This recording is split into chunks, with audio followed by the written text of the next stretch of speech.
बोलो हरि विष्णु भगवान की जय, लक्ष्मी विष्णु भगवान की जय। तो हम आज एकादशी है और वैशाखी भी है, दोनों चीज़ हैं। पर्व है, वैशाखी है आज, और आज एकादशी है। तो हम एकादशी की हरि विष्णु भगवान की कथा सुनाने जा रहे हैं। आप लोग इसे पूरा सुनेंगे, आपके काम बनेंगे और अच्छा होएगा। बिगड़े हुए जो काम हैं आज तक जो खराब हो रहे हैं, वो इसको सुन के आपके अच्छे हो जाएंगे, शांति मिलेंगे। तो प्रेम से बोलो हरि विष्णु भगवान की जय, हरि विष्णु भगवान की जय। प्रचार काल में एक ब्राह्मण था। प्रचार काल में एक ब्राह्मण था। वह बहुत निर्धन था, यानी बहुत गरीब था, बहुत गरीब था। उसके कोई भी संतान नहीं थी, उसके कोई संतान नहीं थी। और उसकी जो बीवी थी, स्त्री थी, बहुत मलिन से रहती थी, यानी गंदगी से रहती थी और बहुत मलिन के साथ रहती थी। वह ना स्नान करती थी और ना किसी देवता की पूजा करती थी, और प्रति उठते ही सर्वप्रथम भोजन कर लेती। मतलब सुबह ही उठ के ना झाड़ू लगाई ना कुछ लगाई, भोजन कर लेती थी। तो वह भोजन कर लेती थी, बाद में कोई अन्य काम करती थी। भोजन करने के बाद में कोई काम करती थी। इससे ब्राह्मण देवता बहुत परेशान थे। इससे ब्राह्मण देवता बड़े परेशान थे, बड़े दुखी थे। बेचारे बहुत कुछ कहते थे, किंतु उसके कोई परिणाम नहीं निकलता था। भगवान की कृपा से भगवान की कृपा से ब्राह्मण की स्त्री के कन्या रूपी एक रतन पैदा हुआ। वह कन्या अपने पिता के घर में बड़ी होने लगी। वह कन्या अपने पिता के घर में बड़ी होने लगी। वह बालकी प्रति स्नान करके विष्णु भगवान का जाप करने लगी। कन्या बड़ी हो गई तो सुबह ही नहा धो के विष्णु भगवान का जाप करने लगी। तो वह कन्या स्नान करके विष्णु भगवान का जाप करने लगी और बृहस्पतिवार का व्रत भी करने लगी। विष्णु भगवान का बृहस्पतिवार का भजन भी व्रत भी करने लगी। अपने पूजा पाठ को समाप्त करके पाठशाला यानी स्कूल भी जाती थी। वो अपने पूजा पाठ को समाप्त करके पाठशाला जाती, तो अपनी मुट्ठी में, वो लड़की क्या करती थी जब स्कूल जाती थी तो अपनी मुट्ठी में एक मुट्ठी जौ ले जाती थी और मुट्ठी जौ में ले जाती, जौ भर के ले जाती थी और पाठशाला के रास्ते में डालती जाती। तब यह जौ सोने के बन जाते थे। वो पाठशाला जाती थी तो एक मुट्ठी जौ ले जाती थी, तो रास्ते में बिखेरती जाती, और जब लौट के आती थी तो वह जौ सोने के बन जाते थे। तो वह जौ सोने के बन जाते थे। वह जो सोने के बन जाते थे और सोने के बन जाते थे।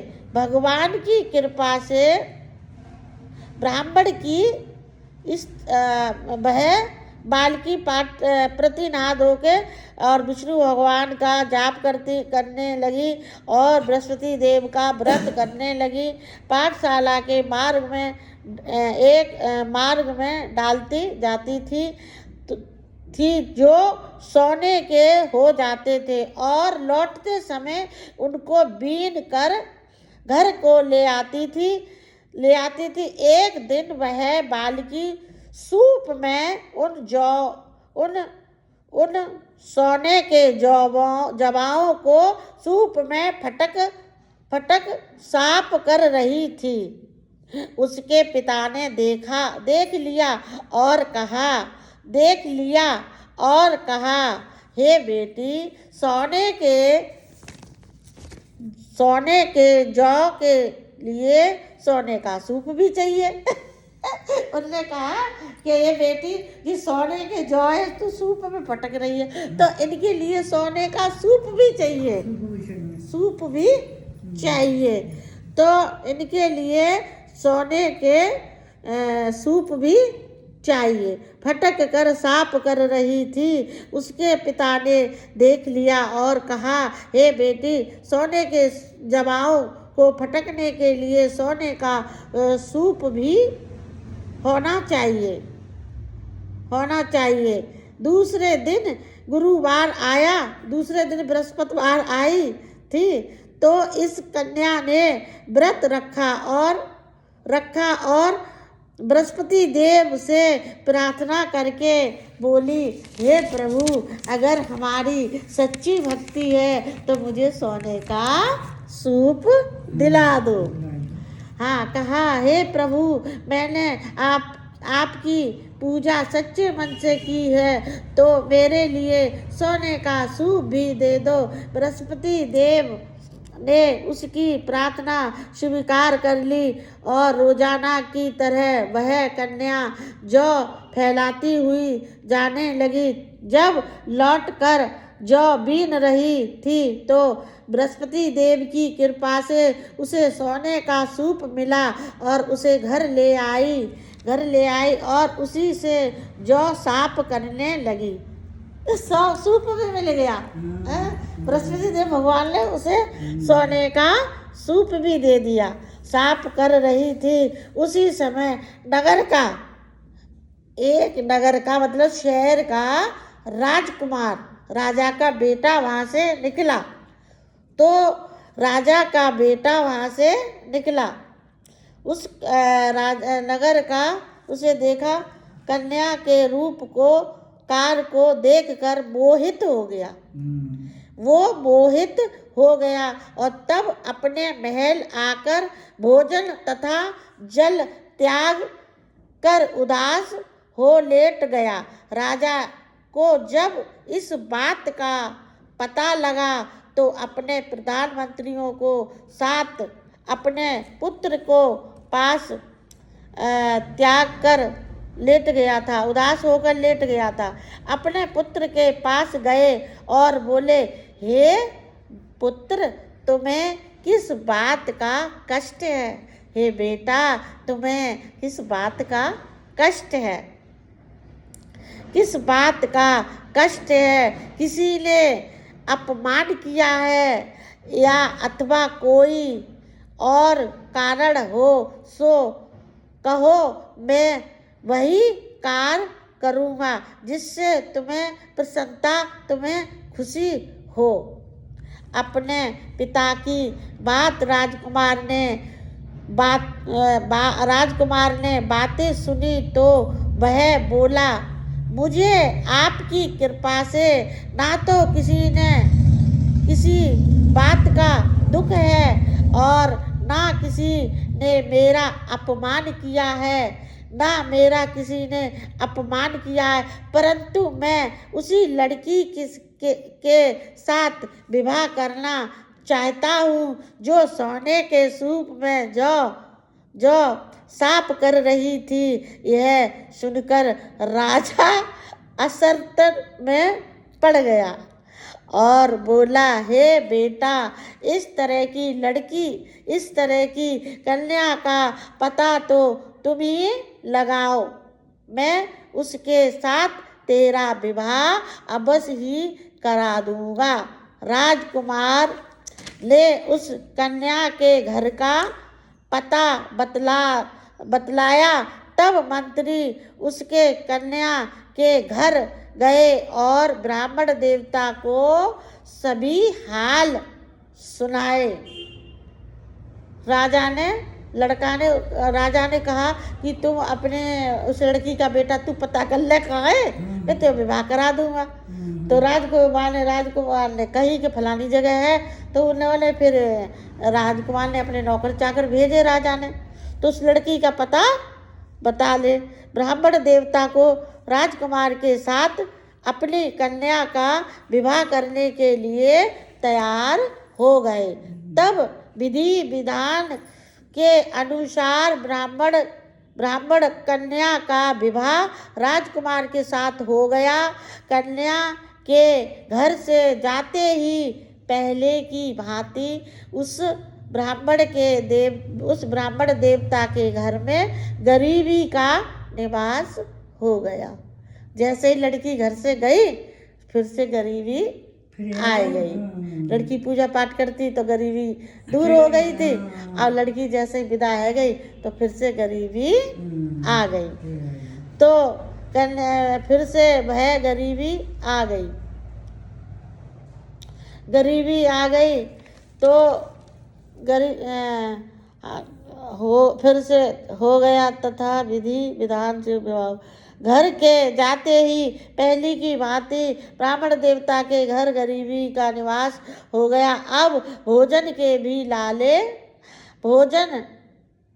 लिए भी अन्न बड़ी मुसीबत से मिलता। एक दिन दुखी होकर ब्राह्मण देवता अपनी पुत्री के पास गए और बेटी ने अपने पिता को दुखी अवस्था में देखा और अपनी माँ का हाल पूछा तथा ब्राह्मण ने सभी हाल कहा और कन्या ने बहुत धन देकर अपने पिता को विदा कर दिया। इस तरह से ब्राह्मण देवता का कुछ समय खुशपूर्वक बीत गया। बेटी ने धन दे दिया तो कुछ समय फिर अच्छे से उनका गुजारा हो गया। गुजारा हो गया, खुशपूर्वक व्यतीत हुआ। कुछ दिन के बाद फिर से वही हालत हो गई। ब्राह्मण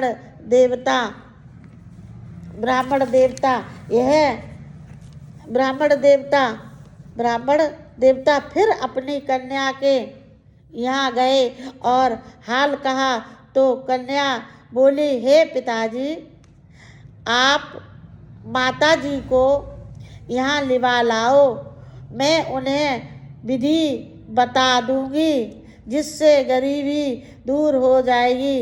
वह ब्राह्मण देवता अपनी स्त्री को साथ लेकर पहुँचे तो पुत्री अपनी माँ को समझाने लगी, हे माताजी, तुम प्रति काल उठकर प्रत स्नान ध्यान करके विष्णु भगवान का पूजन करो, तब दारिद्रता दूर हो जाएगा। परंतु उसकी माँ ने एक भी बात नहीं मानी और प्रतिकाल उठकर अपने पुत्र बच्चों के झूठन को खा लिया। बेटी ने समझाया, फिर भी माँ नहीं मानी। सुबह ही उठ के झूठा भोजन खा लिया। बृहस्पति देव भगवान की जय। अब ये दूसरा, एक दिन उसकी पुत्री को बहुत गुस्सा आ गया। माँ को समझाया, नहीं मानी। फिर बेटी को बहुत गुस्सा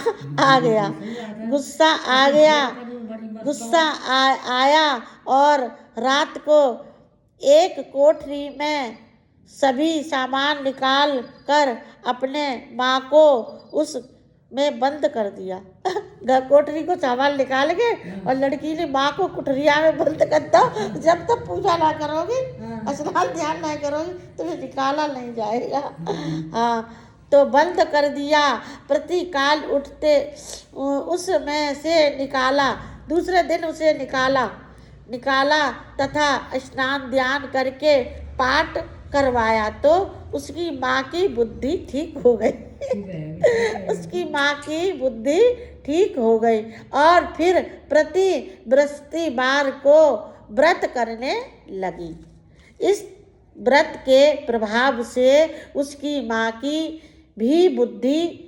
माँ भी बहुत धनवान, बहुत पैसे वाली हो गई। इस व्रत को करने से माँ भी व्रत करने से पैसे वाली, धनवान हाँ हो गई, धनवान तथा और हो गई पुत्रवती हो गई और बृहस्पति जी के प्रभाव से स्वर्ग को प्राप्त हो गई। जब वो मरी तो विष्णु भगवान की कृपा से स्वर्ग को प्राप्त हाँ पाठ पूजा करने लगी। जैसे हम पूजा करते हैं, फिर हम स्वर्ग को ही प्राप्त हुए, नरक को ना जाएंगे। सही बात है। तो वो स्वर्ग को प्राप्त हुई तथा ब्राह्मण भी सुखपूर्वक इस लोक से सुख भोग कर स्वर्ग को प्राप्त हुए। ब्राह्मण देवता भी इसका यहाँ का सुख भोग कर और स्वर्ग को प्राप्त हो गए। यानी पति पत्नी दोनों ही स्वर्ग को प्राप्त हुआ। इस तरह से कहानी कहकर साधु देवता जहाँ से अलोप हो गए। धीरे धीरे समय व्यतीत होने पर फिर बृहस्पति देव का एक दिन आया। राजा, अब ये दूसरा पार्ट है, ये दूसरा राजा है, वे तो स्वर्ग को चले गए। अब यहाँ से शुरू हो रहा है। बृहस्पति बार का दिन आया। राजा जंगल से लकड़ी काटकर नगर में बेचने गया। उस दिन अनेक दिनों से अधिक पैसा मिला। राजा ने चना गुड़ आदि लाकर गुड़ का गुरुवार का व्रत किया। जंगल में राजा लकड़ी काटने गया और लकड़ी काट के बेचता था, तो वह अपना चना गुड़ ले आए के अपने दुपट्टे में बांध लिया। उसने गरीब हो गया था वो राजा, लकड़हारा राजा था वो, लकड़हारा गरीब हुआ था वो। तो गुरुवार का व्रत किया। उस दिन से उसके सभी कलेश दूर हो गए। परंतु जब दोबारा गुरुवार आया तो बृहस्पति वार का व्रत करना भूल गया। उसने एक व्रत रखा तो उसके दुख दूर हो गए और फिर दोबारा बृहस्पतिवार आया तो भूल गया राजा में। तो विष्णु भगवान मुझे माफ करना विष्णु भगवान। तो बृहस्पतिवार का व्रत करना भूल गया। इस कारण बृहस्पति भगवान नाराज हो गए और उस दिन नगर के राजा ने विशाल यज्ञ का आयोजन किया। मतलब वो व्रत भूल गया करना, तो गांव का शहर का राजा है, उसने अपने घर में अपने शहर का भंडारा कराया एक राजा ने। और ये जो लकड़हारा था व्रत करना भूल गया। और एक राजा ने अपने पूरे सभी लोगों को निमंत्रण किया कि चूल बुझौआ निमंत्रण है, मतलब गांव में शहर में कोई भोजन ना करे, हमारे यहाँ भोजन करे, और जो उनकी बात को नहीं मानेगा उसको सजा देगा वो राजा। अच्छा, तो सभी लोग पहुंच गए और ये लकड़हारा नहीं पहुंचा। ये लकड़हारा नहीं पहुंचा और इसको दोबारा गुरुवार आया तो बृहस्पति वार का व्रत करना भूल गया। इस कारण बृहस्पति भगवान नाराज हो गए। उस दिन नगर के राजा ने विशाल यज्ञ का आयोजन किया तथा नगर में घोषणा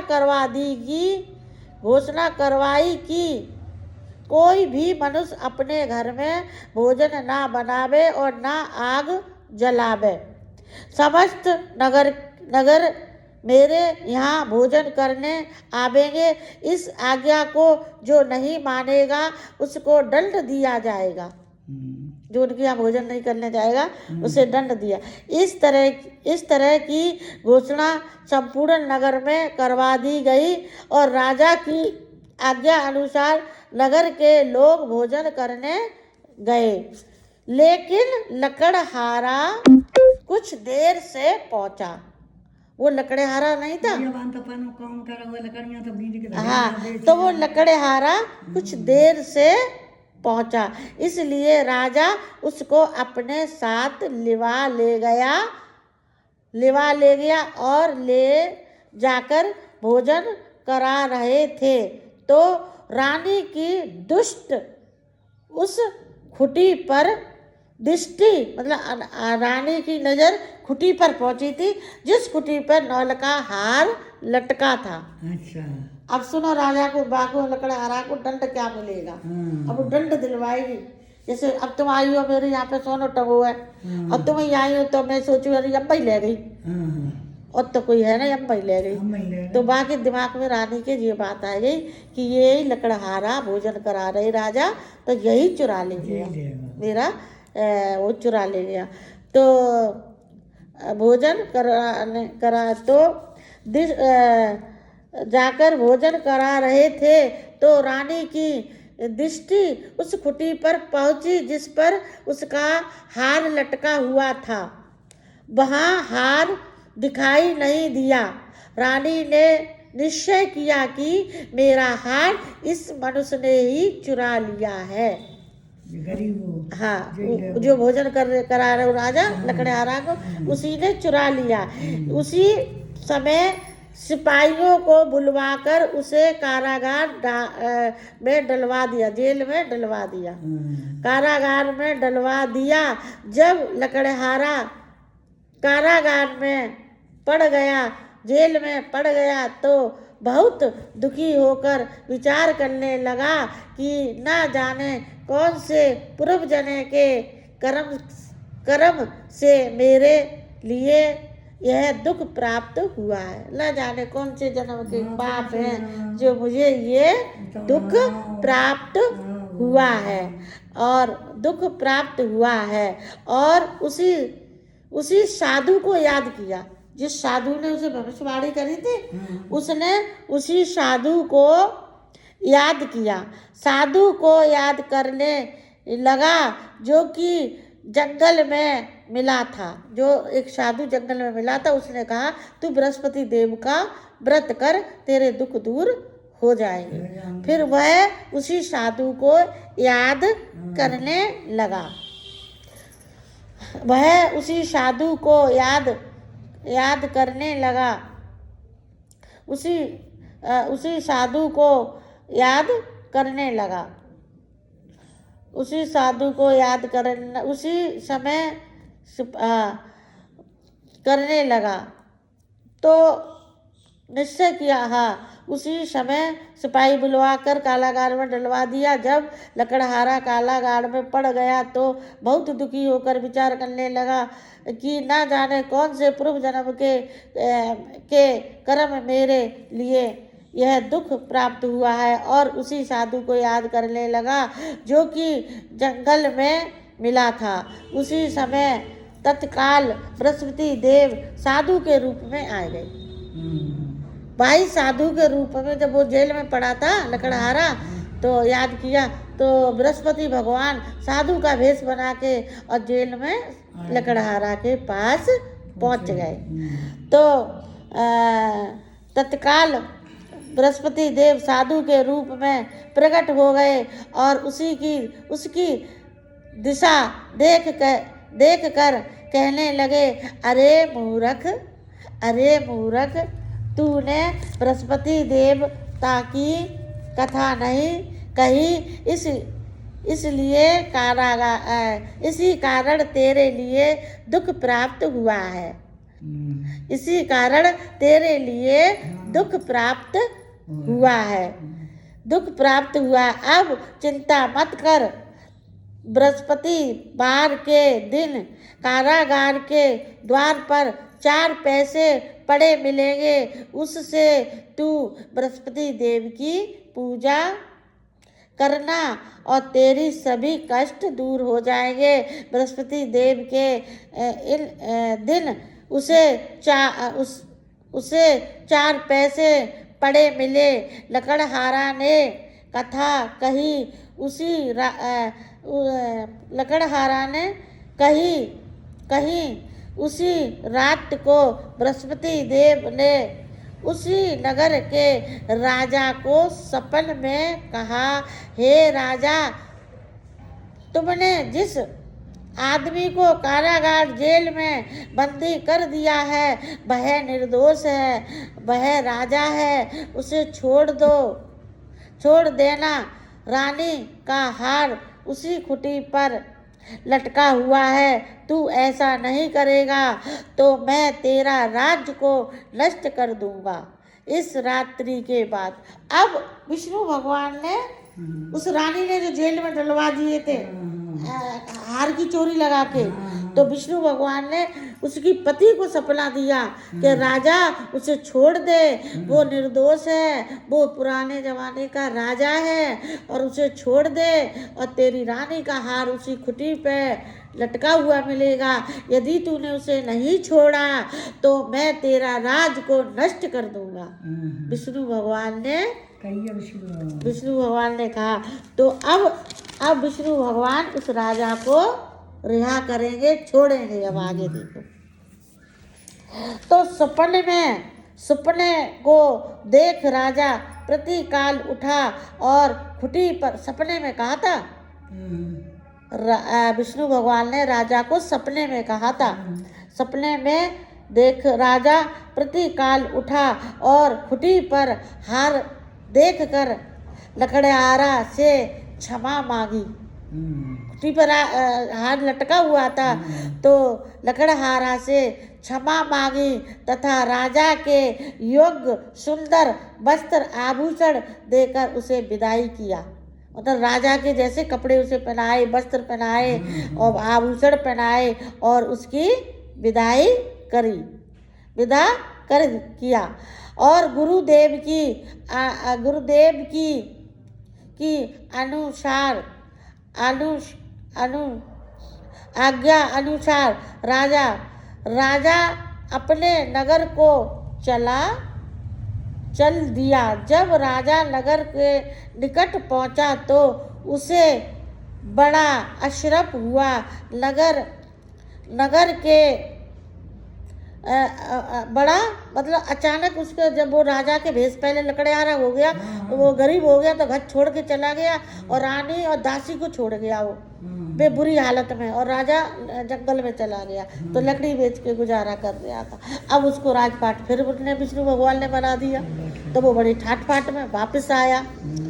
तो जब राजा नगर के निकट पहुंचा तो उसे बड़ा असरत हुआ। नगर में पहले से अधिक बाग, तालाब, कुएं और बहुत सी धर्मशाला, मंदिर अधिक बन गए थे। राजा ने पूछा, यह किसके हैं? किसके बाग, वह किसकी धर्मशाला? तथा नगर में सब लोगों ने कहने लगे, अरे यह रानी और दासी के हैं। तो राजा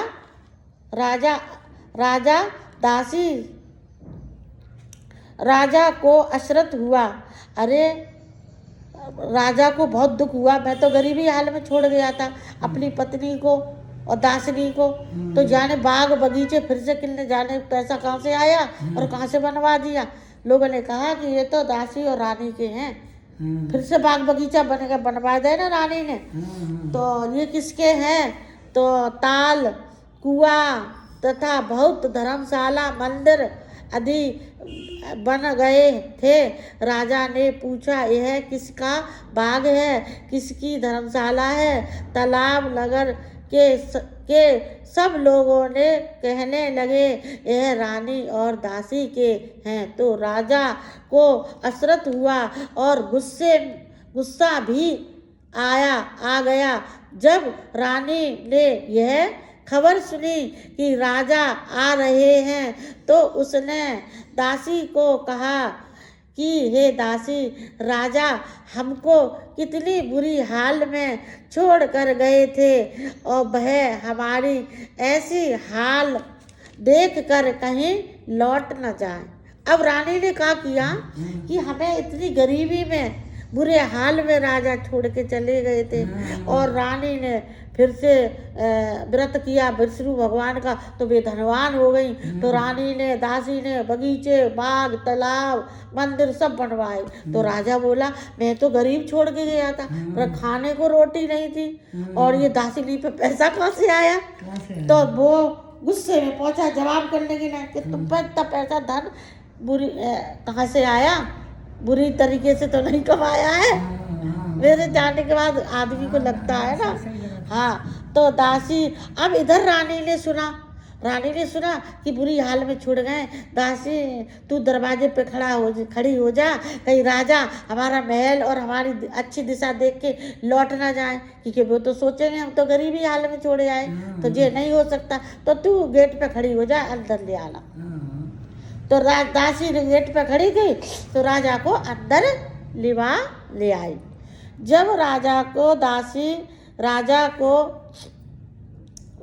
से कहा, दासी राजा हमको कितनी बुरी हाल में छोड़कर गए थे और हमारी ऐसी हाल देखकर लौट न जाएं, इसलिए तुम दरवाजे पर खड़ी हो जाओ। रानी की आज्ञा अनुसार दासी दरवाजे पर खड़ी हो गई और राजा आए तो उन्हें अपने साथ लिवा लाई। तब राजा ने क्रोध करके अपनी तलवार निकाली और पूछने लगे, ये बताओ कि यह धन तुम्हारे पास कैसे प्राप्त हुआ है? तुम्हारे पास ये धन कहाँ से आया? तुम्हारे पास प्राप्त कैसे हुआ है? तब रानी ने कहा, हमें यह धन बृहस्पति देव के व्रत के प्रभाव से प्राप्त हुआ है। राजा निश्चित किया कि 6 दिन बाद तो सभी व्रत करते हैं। बृहस्पति 6 दिन बाद आती है, तो 6 दिन तो सभी व्रत करते हैं। तो राजा ने कहा कि 6 दिन बाद तो सभी व्रत करते हैं, 6 दिन बाद तो सभी व्रत करते हैं, बृहस्पति देव का पूजन करते हैं, परंतु मैं रोजाना 3 दिन में 3 बार कहानी कहूँगा। रोजाना दिन में 3 बार कहानी सुनाऊंगा, 3 बार कहानी कहूँगा और तथा रोज व्रत किया करूँगा। अब हर समय राजा के दुपट्टे में चने की दाल बंधी रहती थी और दिन में 3 बार कहानी कहता। और एक दिन राजा ने विचार किया कि चलो अपनी बहन के यहाँ हो आए। अब वो हर दिन में 3 बार कहानी सुनाता, 24 घंटा दाल बंधी रहती थी। राजा ने व्रत 3 बार व्रत, जैसे हम 1 बार सुना रहे, वो दिन में 3 बार सुनाता था और 1 बार और व्रत करता था रोजाना। तो अब उसके राजा के विचार बने कि चलो अपनी बहन के यहाँ हो आए। राजा बोला अपनी बहन के यहाँ हो आए। अब ऐसी निश्चित करके राजा घोड़े पर सवार होकर अपनी बहन के यहाँ चलने लगा। मार्ग में, रास्ते में उसने देखा कि कुछ आदमी एक मुर्दे को लेके जा रहे हैं। एक मुर्दा को लेके जा रहे हैं। रास्ते में जब राजा घोड़ा पे चढ़ के जा रहा हो तो एक मुर्दा को लेके आदमी जा रहे थे। तो राजा ने, अब पता है क्या बोला? राजा ने वो आदमी लेके मुर्दे को लेके जा रहे तो उन्होंने रोक कर कहने लगे, अरे भाइयों, मेरी बृहस्पति देव की कहानी सुन लो बे। अब वो मुर्दा को लेके जा रहे, राजा बोलो रोको मेरी कहानी बृहस्पति देव की सुन लो।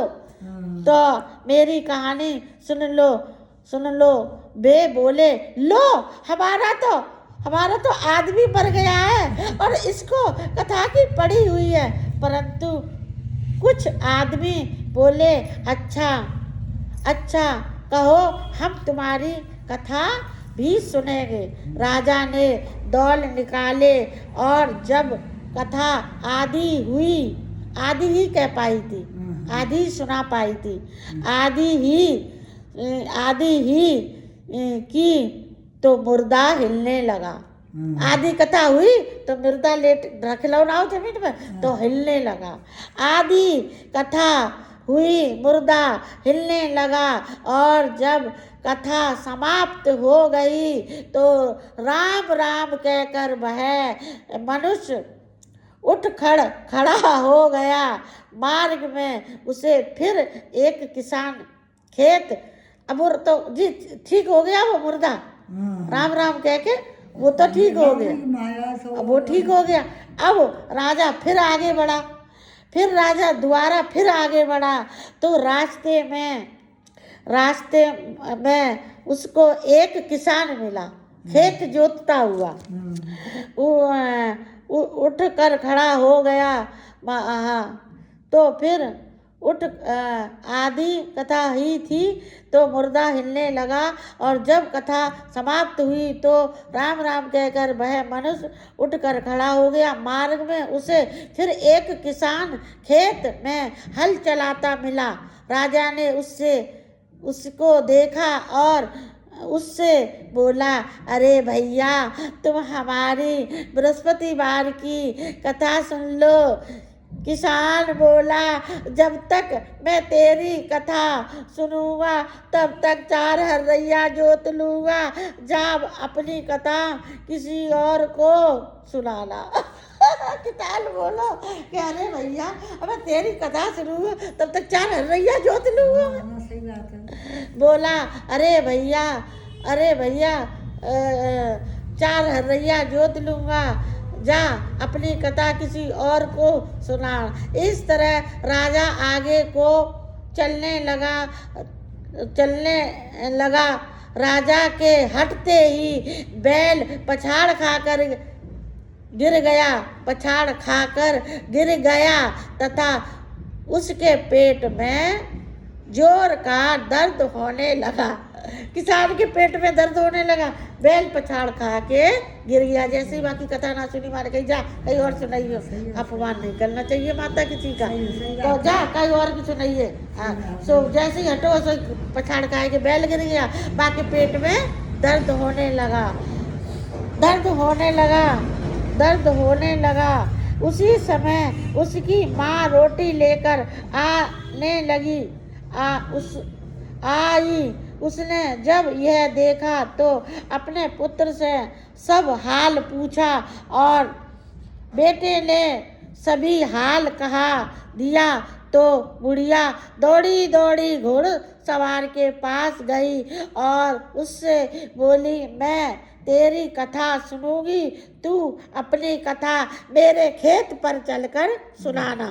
राजा ने बुढ़िया की खेत पर जाकर कथा सुनाई। अब ठीक हो जाएगा, वो भी ठीक हो जाएगा। क्या करना है भैया? अभी अब थोड़ी ही और हाँ। तो माता कथा कही, जिसके सुनते ही वह बैल खड़ा हो गया तथा किसान के पेट का दर्द ठीक हो गया, और राजा अपनी बहन के घर पहुंचा तो बहन ने भाई की खूब खुशामद मेहमानी की, और दूसरे रोज प्रतिकाल राजा जागा तो देखने लगा कि सब लोग भोजन कर रहे हैं। राजा ने अपनी बहन से कहा, ऐसा कोई मनुष्य है जिसने भोजन नहीं किया हो, मेरी बृहस्पतिवार की कथा सुन ले। ऐसा कोई है तुम्हारे घर में जो किसी ने भोजन नहीं किया हो, तो मेरे बृहस्पति देव की कथा सुन ले। अब बहन बोली, कथा सुन ले।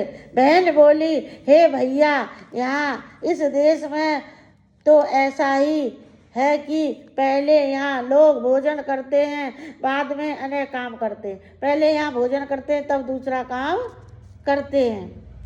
पहले बाद में इन्हें काम करते हैं। अगर कोई पड़ोस में हो तो देख आओ। फिर वो बोला तुम्हारे पड़ोस में कोई हो जिसने भोजन न किया हो, उसे देख आ बहन जाके। तो फिर बहन पड़ोस में देखने गई तो तुम्हारे ऐसी बोली, बहन बोली हाँ। तो देखा मैं होता, देखा तो पड़ोस में हो कोई भोजन नहीं किया हो। अंत वह पता लगाते लगाते एक कुम्हार के घर गई जिसका लड़का बीमार था। एक कुम्हार के घर में पहुंची जिसका लड़का बीमार था और उससे मालूम हुआ कि उसके यहाँ 3 दिन से किसी ने भोजन नहीं किया है। रानी ने अपने भाई की कथा सुनने के लिए कुम्हार से कहा। वह तैयार हो गया। बहन ने कुम्हार से कहा मेरे भैया की बृहस्पति देव की कथा सुन लो। तो वो कुम्हार तैयार हो गया। कुम्हार तैयार हो गया। राजा ने जाकर बृहस्पति देव की कथा कही, जिसको सुनते ही उसका लड़का ठीक हो गया। अब तो राजा की प्रसन्नता होने लगी। अब राजा की पूरे शहर में प्रसन्नता होने लगी पूरे होने लगी। एक दिन राजा ने अपनी बहन से कहा कि बहन अब हम अपने घर को जावेंगे, तुम भी तैयार हो जाओ। राजा की बहन ने अपनी सास से कहा। सास बोली हाँ चली जाओ। नाराज होके हाँ चली जाओ, परंतु लड़कों को मत ले जाना क्योंकि तेरे भैया की कोई औलाद नहीं होती है। तेरे भैया की कोई औलाद नहीं है।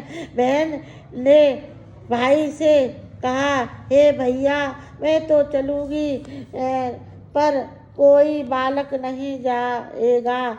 राजा बोला जब कोई बालक ही नहीं जाएगा तो तुम क्या करोगी जाके। तो राजा दुखी हो गया, सास ने मना कर दिया। बालक ही नहीं चले बालक ही नहीं चलेगा तब तुम चलकर क्या करोगी। बड़ी दुखी मन से राजा अपने नगर को लौट आया। राजा ने अपनी रानी से कहा हम निर्वंशी हैं, हमारा कोई मुँह किसी को देखने का धर्म नहीं है और कुछ भोजन आदि नहीं किया। रानी बोली प्रभु बृहस्पति देव ने हमें सब कुछ दिया है और हमें पुत्र भी अवश्य देंगे।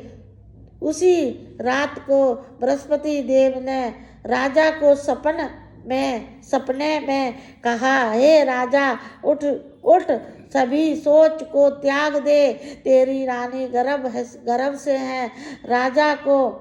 राजा को यह बात सुनकर बड़ी खुशी हुई और जब 9 महीने में उसके गर्भ से एक सुंदर पुत्र पैदा हुआ तब राजा बोला हे रानी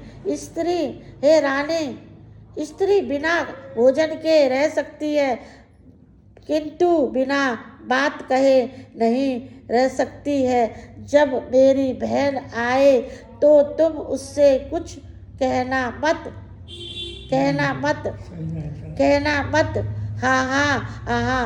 हाँ उसने कह दिया, रानी ने हाँ कहकर दिया। राजा की बहन ने शुभ समाचार सुना तो वह आई तो तुम उसको कुछ मत कहना। तो सुनकर बहन आई तो उससे कुछ मत कहना। रानी ने कहा दिया। राजा की बहन शुभ समाचार सुनते वह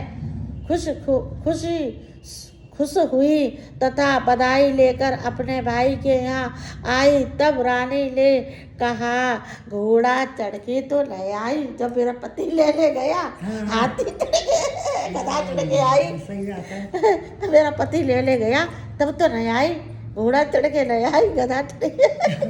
औरतें करती है बातें हाँ, वो ऐसी। बातें करती हैं। हाँ। सही कह रहे हैं। तो राजा कह रहा तुम्हें बहन आए तो कुछ कहिए मत। सही तो बात राजा ने कहा, औरतें खाए बगैर रहती पर खाए बगैर न रहती। ये बात सही है अम्मा, सही है। पुरानी नहीं रहती है। तो रानी बोला, रानी अपनी स्त्री से बोली, भोजन अच्छा।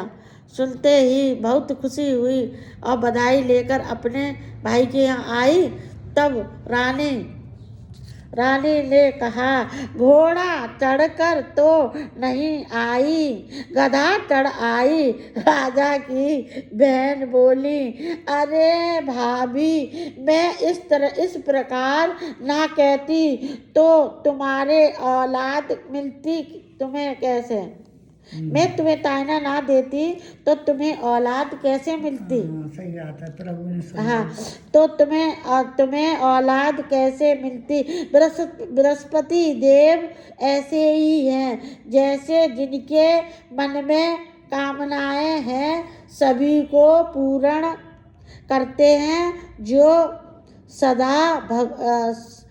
सद्भाव से पूर्वक बृहस्पति देव का व्रत करता है एवं कथा कहता है अथवा जो सुनता है और दूसरों को सुनाता है, बृहस्पति देव उसकी सभी मनोकामना पूर्ण करते हैं। भगवान बृहस्पति देव उसकी सदैव